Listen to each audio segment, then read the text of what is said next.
Hey guys, welcome back to my channel. तो इस video में हम लोग सैस का अगला टॉपिक @imports देखने वाले हैं। तो इंपोर्ट्स क्या रहते हैं? इंपोर्ट की मदद से हम लॉजिक इंपोर्ट कर सकते हैं, यानी हमारे फाइल के अंदर ले सकते हैं बाकी फाइल्स के साथ। जैसे होता क्या है, मान लो रियल वर्ल्ड में, जैसे हम पेंट में चलते हैं। ये मैंने पेंट में आया।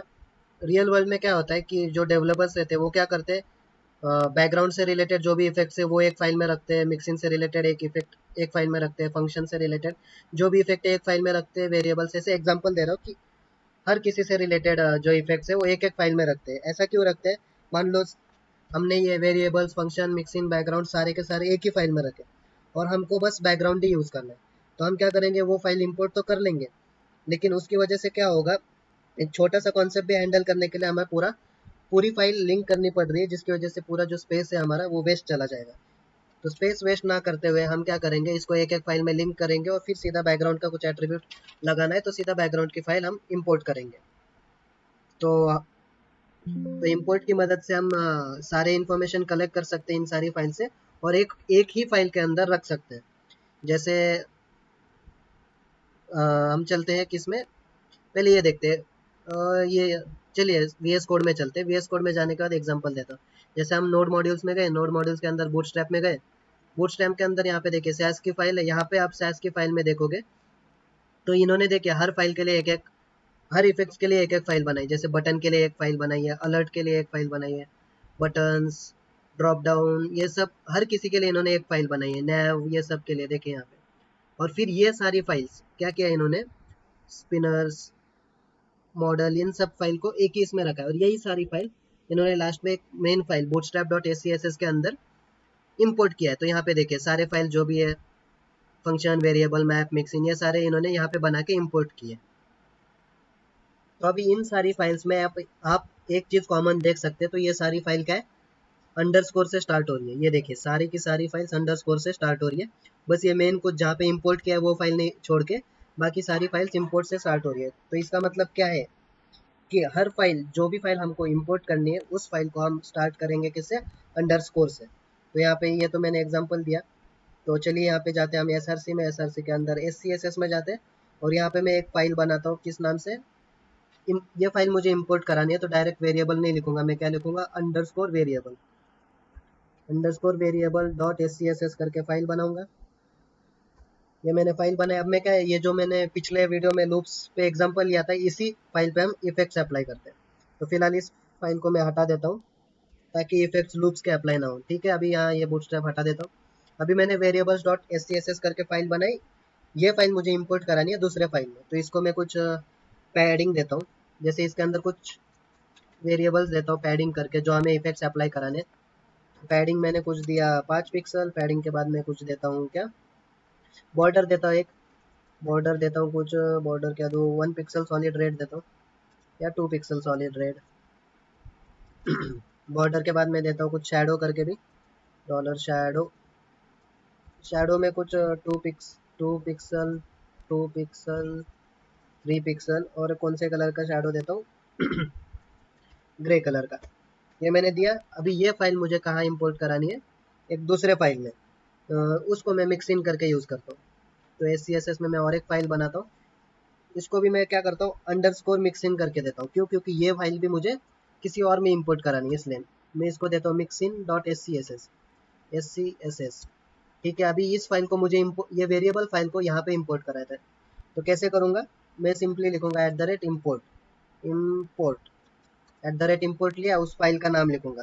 फाइल का नाम क्या है, अंडरस्कोर, डबल कोट में। तो डबल कोट में यहाँ पे मैं लिखता हूँ वेरिएबल्स। अभी इंपोर्ट करते वक्त आपको अंडरस्कोर यूज़ करने की ज़रूरत नहीं है, ना ही उसका एक्सटेंशन यूज़ करने की ज़रूरत है, क्योंकि अंडरस्कोर हमने यहीं पे डिफाइन कर दिया, तो ये समझ जाता है कि यही वाली फाइल इंपोर्ट करनी है, ना कि जो हमने यहाँ बनाई थी कुछ। तो वेरिएबल्स नहीं, वेरिएबल बनाई थी मैंने, @import वेरिएबल। ठीक है,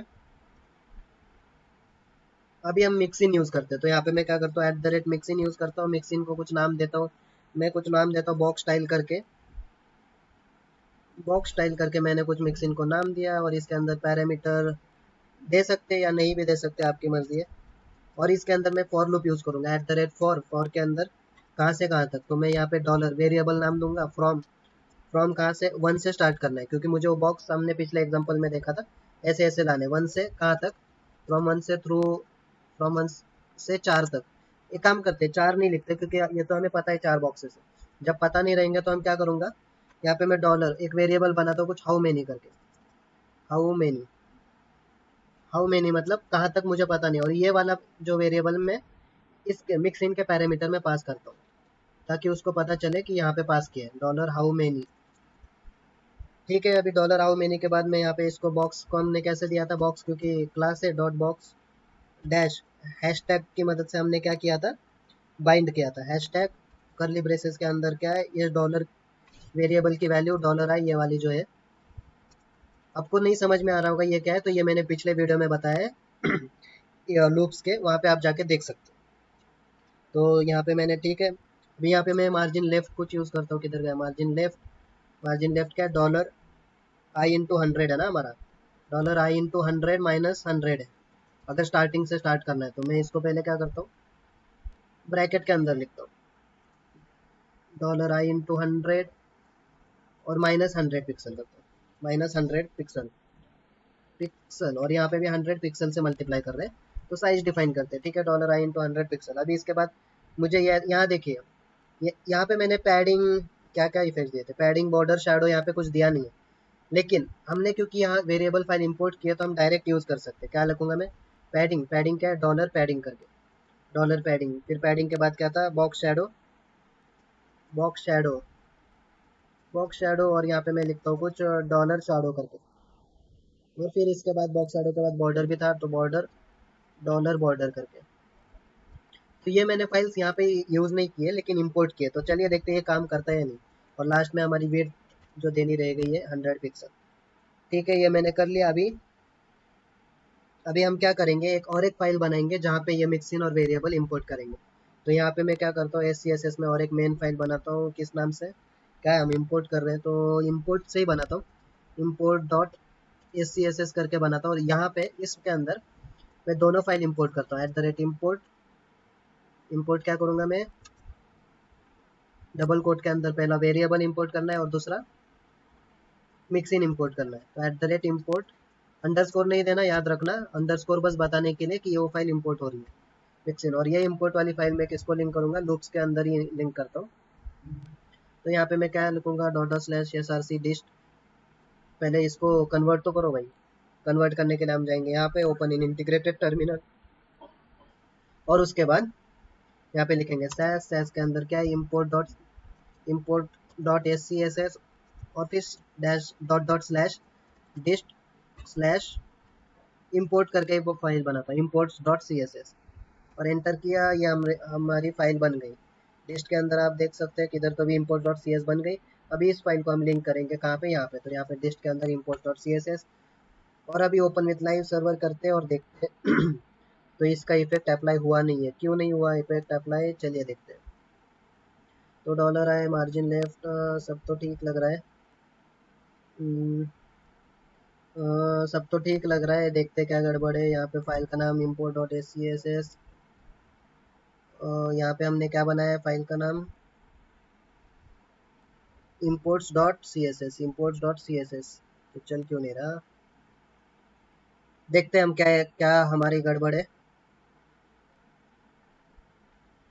तो यहाँ पे तो सब सही लग रहा है वेरिएबल में तो कुछ है नहीं दिखने लायक। हाँ, यहाँ पे देखिए ये गड़बड़ क्या हो रही है, यहाँ पे मैंने इंपोर्ट वेरिएबल किया, यहाँ पे भी फालतू का किया, और दूसरी गड़बड़ क्या है, यहाँ पे मैंने बॉक्स स्टाइल और हाउ मेनी, तो ये हाउ मेनी मैंने डिफाइन ही नहीं किया हमने देखा था कि मिक्सिन में इंक्लूड की मदद से हम फंक्शनैलिटी कॉल करते हैं, तो यहाँ पे मैंने @import किया लेकिन @include नहीं किया। तो इंक्लूड के अंदर कितने बॉक्सेस है हमारे पास, इंक्लूड के अंदर नहीं, यहाँ पे बॉक्स स्टाइल लिखेंगे, मिक्सिन का नाम क्या है, बॉक्स स्टाइल, और उसके अंदर हमारे पास 4 बॉक्सेस है। और अभी देखते हैं, अभी हो तो जाना चाहिए। ये क्या नाम है, import डॉट CSS, जिसको हम कर रहे हैं से कन्वर्ट किस में कर रहे हैं, imports डॉट CSS में, imports डॉट CSS। ठीक है, अभी देखते हैं लिंक होता है क्या, किधर गया हमारा, देखिए अभी हमारा इफेक्ट अप्लाई हो गया है। अगर यकीन नहीं हो रहा तो वापस, यकीन नहीं हो रहा तो यहाँ पे भी चेक कर सकते हैं आप, जो हमारी file convert to imports dot CSS, वहाँ पे देखिए सारे इफेक्ट्स अपने आप लग के आ गए। तो यहाँ पे देखिए आपने CSS के अंदर बस 30-40 लाइन का कोड हो गया, लेकिन हमारे डायरेक्ट यहाँ पे 2 लाइन का ही कोड इंपोर्ट हो गया, और इधर भी ऐसे छोटे छोटे इस तरह से हम सैस की मदद से हमारा कोड रीयूज भी कर सकते हैं, छोटा भी कर सकते हैं और बहुत सारे यूजेस भी। अभी इसको मैं ओपन विथ लाइव सर्वर करता हूँ तो ये देखिए हमारे इफेक्ट्स अप्लाई हो चुके हैं। तो यही था गाइस इंपोर्ट्स के बारे में। और जो भी सैस से रिलेटेड मेन चीज़ ये है अंडरस्कोर याद रखना, और फिर इंपोर्ट के लिए हम इंपोर्ट स्टेटमेंट डिफाइन करते हैं। तो सैस से रिलेटेड जो भी इंपॉर्टेंट कॉन्सेप्ट थे जो हमें यूज़ होने वाले वेब डेवलपमेंट में, वो मैंने सारे बता दिए हैं। अगर आपको और कुछ जानने की जिज्ञासा है और चाहते हैं कि और कुछ जानना है मेरे को, तो सैस की आप ऑफिशियल वेबसाइट पे जा सकते हैं। यहाँ पे देखिए syntactically awesome style sheet. Official website में जाके हमेशा डॉक्यूमेंटेशन पे जाइए और यहाँ पे सारे डॉक्यूमेंटेशन से रिलेटेड इन्होंने दे रखा है। सैस के बारे में किसी भी चीज़ के बारे में आपको जानना है तो उसकी वेबसाइट पे जाके डॉक्यूमेंटेशन में जाइए।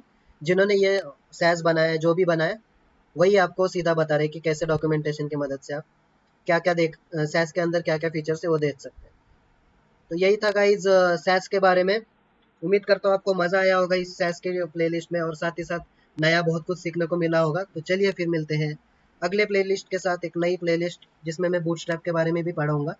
तो चलिए फिर मिलते हैं अगले वीडियो में।